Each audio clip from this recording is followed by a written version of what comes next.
हाँ पंडित जी, हमें ना मंदिर की विशेषता के बारे में बताएं आप। मैडम, मंदिर की सभी चीजों को यदि आपने उस दिन बनाया गया है कि किसी भी चीज की रिपेयर की आवश्यकता 1000 वर्षों तक ना पड़े, चाहे वो नक्काशी है, हाँ जी, स्तंभों का कार्य है। अब बताओ हम आज किन से मिलने वाले हैं और सबको मिलाने वाले हैं। जी हाँ, ये शास्त्री जी हैं, पंकज कौशिक जी इनका नाम है, जो मेरे घर पे आए थे। तो गाइस, तो मैं आया था दीदी के पास और मैं इतना लकी फील कर रहा हूँ अपने आप को, बहुत प्राउड फील भी हो रहा है मुझे अपने ऊपर ही आज कि मैं पंडित जी से मिल पाया। अब बताओ हम आज किन से मिलने वाले हैं और सबको मिलाने वाले हैं। जी हाँ, ये शास्त्री जी हैं, पंकज कौशिक जी इनका नाम है, जो मेरे घर पे आए थे। तो हम अभी आपको उनसे मिलवाएंगे और उनसे इंटरव्यू करवाएंगे, और जो रोचक कहानी है उसके पीछे, मूर्ति कैसे बनी, पत्थर कैसे आया और जिन्होंने उसको बनाया उसके बारे में भी वो हमें बताएंगे। हमारे सामने ये पंडित जी बैठे हैं, जो उस वक्त जो रामलला का मंदिर था उसकी मूर्ति स्थापना के टाइम पे ये मौजूद थे। तो पंडित जी हमें पूरा वाकया बताएंगे कि क्या क्या सीन था और कैसे उन्होंने वो सब कुछ देखा। इनफैक्ट पंडित जी को ये भी पता है कि कब वो पत्थर मतलब कि उसकी खोज हुई और किस तरह से उसकी शुरुआत हुई। तो पंडित जी आप हमें बताएं प्लीज़। जी, जय सिया राम। आप क्या जानना चाहते हैं, आप बताइए, मैं आपको बताता हूँ कि कैसा था वो दृश्य जब रामलला की मूर्ति स्थापित हुई। क्योंकि हम लोग तो वहाँ जा नहीं पाए, लेकिन आपके इतने सौभाग्य हैं हमारे, वो हुआ कि आपको देखने का मतलब वो एक चीज़ है हमारे लिए कि हमने भगवान के दर्शन कर लिए। धन्यवाद। देखिए, उस क्षण को शब्दों में बयां करना तो असंभव है। वो अलौकिक और अद्भुत क्षण थे जिस समय भगवान रामलला की मूर्ति को भारत के यशस्वी प्रधानमंत्री माननीय मोदी जी द्वारा अनावरण किया गया, भारतवर्ष के लिए और विश्व भर के लिए। जैसा कि आप अभी बोल रहे थे, मेरा सौभाग्य ये रहा कि मैं मंदिर के शिलान्यास के समय, जो 5 अगस्त 2020 को था, उसका अनुष्ठान उससे 2 दिन पूर्व शुरू हुआ था। मैं उसमें सम्मिलित रहा। 2020 से हम इस संपूर्ण प्रक्रिया में कहीं ना कहीं बहुत सूक्ष्म रूप से सम्मिलित रहे। फिर चाहे वो जैसा मैंने बताया शिलान्यास का समय हो, फिर चाहे वो नेपाल से जो शिलाएं आई थी, शालिग्राम शिलाएं, उनके दर्शनों का सौभाग्य हमें प्राप्त हुआ साक्षात। उसके बाद जिन शिलाओं पे अभी मूर्ति बनी है, एक्चुअली ये 3 शिलाओं पे अलग अलग मूर्ति बनने का कार्य शिल्पियों को दिया गया था। जी, जिनमें से एक अब विश्व प्रसिद्ध अरुण योगीराज जी, जिनकी शिला से बनी हुई मूर्ति का चयन हुआ। एक श्रीमान GL भट्ट जी और एक श्रीमान सत्यनारायण पांडे जी। इन तीनों को अलग अलग मूर्तिकारों को काम दिया गया था और प्रथम दिन से यह सुनिश्चित था कि किसी एक की मूर्ति ही इसमें चुनी जाएगी। जी, तो ट्रस्ट के लोगों ने एक राय होके एक मूर्ति का निर्णय लिया, जो श्री अरुण योगीराज जी द्वारा बनाई गई। वो मैसूर निवासी हैं और वो पारंपरिक शिल्पी हैं। उनके पिताजी साहब, दादाजी साहब या परदादाजी साहब भी शायद इस शिल्प कला में रहे हैं।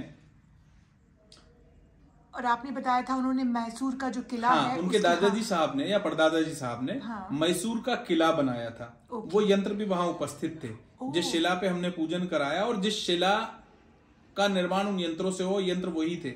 उनमें कुछ 1-2 आज कुछ आधुनिक यंत्र आ गए हैं जिनसे मापदंड लिया जाता है नपाई करने के या उसको नापने के, परंतु वो भी यंत्र वहां थे और उसका भी प्रयोग उनमें हुआ। उससे भगवान राम की बहुत ही सुंदर प्रतिमा निकल के आई और उसका भी सौभाग्य हमें, उसमें अन्य अनुष्ठान चलते रहे। इससे संबंधित यज्ञ हुआ, स्वाहाकार यज्ञ हुआ, पूजन हुए, सभी वेदियों का पूजन हुआ। भगवान राम की एक सचल मूर्ति का छोटी मूर्ति रखी गई, जिसकी शोभा यात्रा भी निकाली गई। वो भी सब न्यूज पे और सब जगह चल रही थी। तो उस शोभा यात्रा में भगवान की कृपा से हम सम्मिलित हुए और अंत में फिर भगवान राम की प्रतिष्ठा हुई। आप सब देशवासियों ने अलग अलग चैनल के माध्यम से टीवी पे देखा और हमारा सौभाग्य ये कि हम वहाँ सशरीर उपस्थित थे। तो वो अलग बात और बताएं, कैसा लगा आपको उनको देख के? मतलब हम तो फोटो देख कर ही इतने पागल हो रहे थे। सब भाव विभोर थे जी। वहां पे जब आप कहीं सरेंडर हो जाते हैं, समर्पित हो जाते हैं, तो लगने लगाने वाली स्थिति से आप दूर हो जाते हैं और दिमाग शून्य हो जाता है। तो शून्य थे, सब शून्य थे, या तो शून्य थे और या ऐसी अवस्था में थे कि आपका दिमाग और मन पे आपका कंट्रोल नहीं था। चाहे वो फिर आपका रुदन निकले, आपका नृत्य निकले, समर्पण के भाव हैं सारे। बताया जा रहा है वहाँ पे बहुत सारे लोग भावुक होके रो रहे थे। हाँ, आप देखिए ना, आप टीवी में, चाहे वो सेलिब्रिटीज हो, साधु संत हो, ऐसे ऐसे संत के जब कथा करते हैं तो पब्लिक रोने लगती है। रोने लगती है कि मतलब भाव विभोर हो जाती है। वो लोग सब स्वयं इतने द्रवित हो गए, इतने भावुक हो गए कि उनका रुदन निकला। बल्कि आपसे बातें करते करते मुझे भी गूज़बम्प आ रहे हैं। हाँ, बहुत अच्छा लग रहा है। रोमांच, तो रोमांच अव्यक्त है। अव्यक्त रोमांच है मैडम, उसको बताया नहीं जा सकता, उसे केवल अनुभूत किया जा सकता है। जैसे आप अभी सोचिए, यदि ये दृश्य आज बात करने में ऐसा है, तो जिस समय भगवान का अनावरण हुआ, और मैं आपको एक बात बताऊं, जिस समय मोदी जी बोल रहे थे वो समय पूरे देश और पूरे विश्व के लिए अलौकिक क्षण थे। जी बिल्कुल बिल्कुल, वो बहुत अलौकिक क्षण थे। बिल्कुल बिल्कुल, और आप लोगों ने तो साक्षात्कार देखा है, सब भगवान की। आपने उनको टच भी किया था, छुआ है? किनको? राम जी की मूर्ति को? नहीं, टच तो करने का सौभाग्य अब नहीं मिला। अच्छा। परंतु पहले तो शिला का पूजन ही मैंने कराया, पूरी शिला पे पूजन हुआ है, तो और टच भी हुआ है, अभिषेक भी हुआ है, उनका सिंचन सभी कुछ हुआ। तो हम तो अपने आप को बहुत लकी मानते हैं। आप 1 मिनट ये कैमरा पकड़ोगे।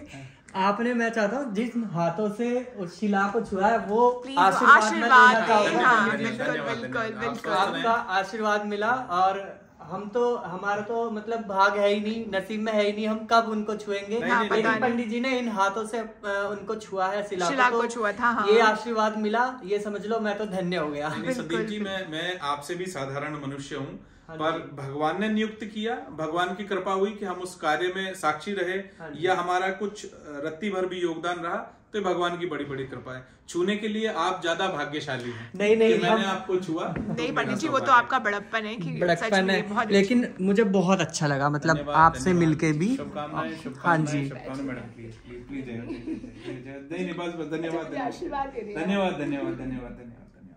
ये ना हर किसी के नसीब में नहीं होता। मतलब मैं ये अपने इसमें बोलना चाहूंगा, मतलब अब मेरे को जो कमेंट भी आएंगे ना, बहुत सारे लोग बोलते हैं आप बहुत लकी हो। मैं सच में अपने आप को बहुत लकी मानता हूँ। बहुत कमेंट आए, और उस कमेंट के रूप में भारतवासियों का, विश्ववासियों का आपको आशीर्वाद आए, आपकी उन्नति हो। भगवान राम से प्रार्थना है, आपको सद्बुद्धि रहे, आप स्वस्थ रहें। जी, कि आपका भी कोई चैनल वगैरह कुछ है जिससे? बिल्कुल नहीं है मैडम, कुछ नहीं। चैनल स्वयं में चलता फिरता चैनल। तो आपसे अगर कोई कुछ पूछना चाहेगा तो कैसे पूछेगा? कैसे कांटेक्ट कर सकता है? आपका मेल या कुछ? मैं भी इतना फेमस नहीं हुआ हूँ कि फिर भी संसार में ढूंढना चाहें तो भगवान मिल जाते। मैं तो साधारण मनुष्य हूँ, मैं मिल जाऊंगा। फिर भी मेरे को ना बहुत सारी रिक्वायरमेंट आएंगी, तो कैसे आपसे मिला जाए? देखिए, मेरा नाम पंकज कौशिक है। हाँ जी। और अभी तो मेरे से संपर्क का माध्यम बड़ा सुगम जो आज है वो फोन नंबर है। हाँ जी, तो मैं आपको दे दूंगा, आप अपने ब्लॉग में डाल दीजिएगा। ठीक है, ठीक है। तो उसके माध्यम से आप मुझे संपर्क कर सकते हैं। कुछ मेरे पास ऐसा होगा कि मैं आपकी सहायता कर सकता हूँ, बता पाऊंगा तो मैं अवश्य बताऊंगा। जी बिल्कुल। पंडित जी जो भी बताते हैं वो कुंडली के माध्यम से ही बताते हैं। कुंडली देख, मेरा विषय ज्योतिष है। मेरा विषय ज्योतिष है, मेरा विषय कर्मकांड है। कर्मकांड विषय के अंतर्गत ही मैं भगवान की सेवा में पहुंच पाया। मैंने कर्मकांड के द्वारा, उन मंत्रों के द्वारा, उस अपनी सेवा के द्वारा भगवान के कार्य में सेवा दी। जी। तो आप रियली बिलीव करते हैं कि जो पूजा और मंत्र होते हैं इनमें वाकई विश्वास है कि मतलब ऐसा हो जाता है सब कुछ? मैडम है ना, आप देखिए कि जिन शिल्पकार ने, योगीराज जी ने मूर्ति बनाई जी, उनका बाद में एक इंटरव्यू आजकल चल रहा है। उन्होंने किसी पर्टिकुलर न्यूज चैनल को इंटरव्यू दिया और उसमें उन्होंने बताया मूर्ति तो मैंने बनाई, मूर्ति बहुत सुंदर थी, परंतु उसमें आभूषण हो जाने के बाद, आभूषित हो जाने के बाद, आभूषणों से वस्त्र अलंकार होने के बाद, दूसरा उन मंत्रों की शक्ति से मूर्ति में एक जागृत चेतना आ गई है जिसका नाम प्राण प्रतिष्ठा है। उस मूर्ति में मंत्रों के द्वारा अस्यै ही प्राणा प्रतिष्ठन्तु अस्यै ही प्राणा करन्तु च, ऐसे मंत्र से उस मूर्ति में प्राण का वास हो गया, तो उसमें सजीवता आ गई है, सजगता आ गई है। और आजकल तो आर्टिफिशियल इंटेलिजेंस के माध्यम से मैंने ये भी देखा है कि लोगों ने उस मूर्ति को आंख टिमटिमाते हुए दिखा रहे हैं, होठों को हिलाते हुए, चलाते हुए।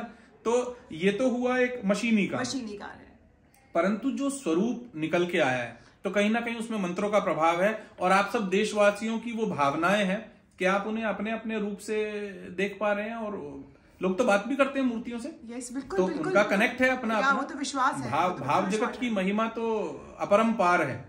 आप उन्हें देखेंगे तो आपको लगेगा इन्होंने मुझे जवाब दिया, आप उन्हें पूछेंगे तो आपको लगेगा कि इन्होंने कुछ कहा। भाव जगत तो अपरंपार है। बिल्कुल, हम खुद आज ऐसा इतना अच्छा महसूस कर रहे हैं आपसे मिलके कि बता नहीं सकते।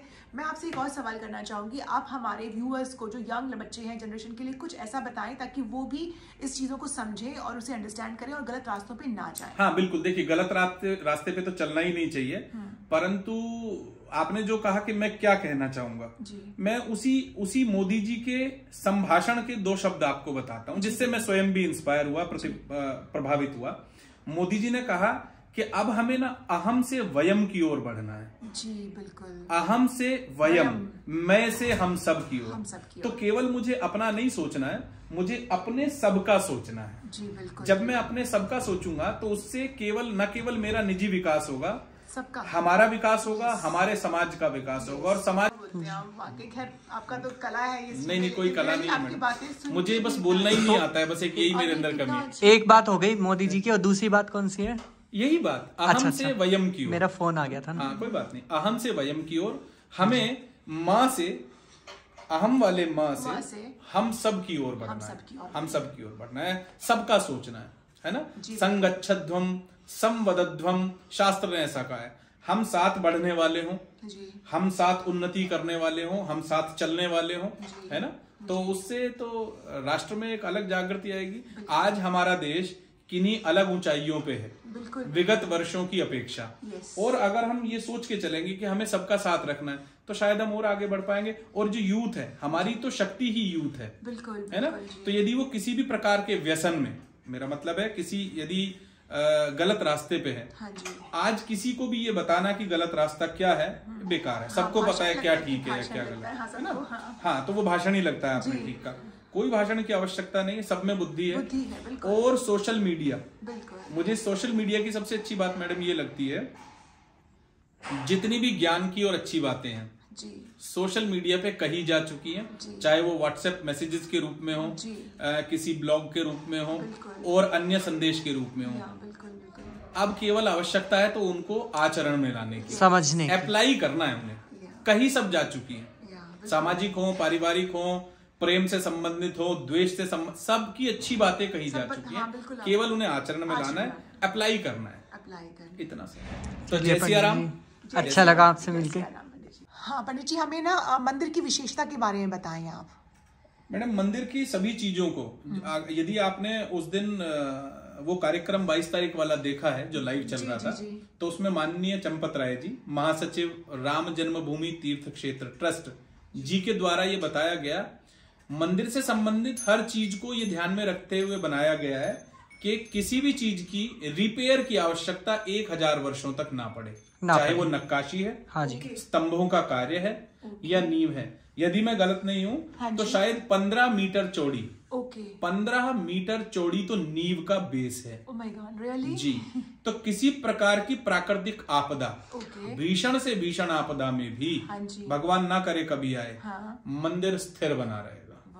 Nice, very good, very good, that's really something very good. और उसमें कोई लोहे का यूज नहीं किया गया, जो पिलर बनाए गए हैं, पिलर्स में लोहे का यूज नहीं है, उसमें शिलाओं का। और ये वो शिलाएं हैं जो कार्यशाला में, अयोध्या में कार्यशाला नामक एक स्थान है जहां विगत दशकों से, डेकेड्स से, उन स्तंभों पे नक्काशी का, कटिंग का, छिलाई का, बनाई का काम चल रहा था। वही पिलर्स के पार्ट्स, स्तंभों के अंग उठा उठा के मंदिर के निर्माण में लगाए गए, जो अपने आप में अद्भुत हैं, बिल्कुल अद्भुत हैं।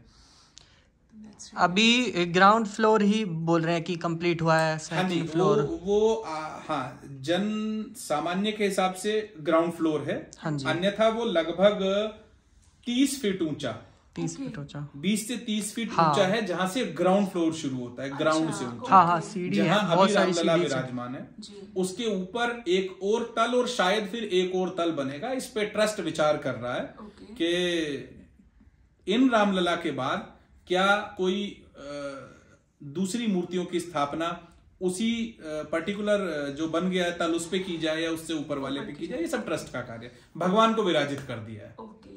सच में वो सबसे बड़ी बात वही है। अच्छा, मैंने रामलला की उसमें देखा है मूर्ति में, जो नीचे साइड में छोटी छोटी जो मूर्तियां हैं उसमें तो एक तो हनुमान जी हैं और दूसरे कौन है? देखिए वो गण बनाए गए हैं, भगवान के रूप बनाए गए हैं। हाँ जी। जैसे आपने देखा ना भगवान विष्णु के दशावतार हैं। हाँ जी। तो शायद उसमें दशावतारों को उल्लेखित किया गया है। गरुड़ उसमें बनाए गए हैं, हनुमान जी उसमें बनाए, तो वो सब भगवान के अवतार। जी।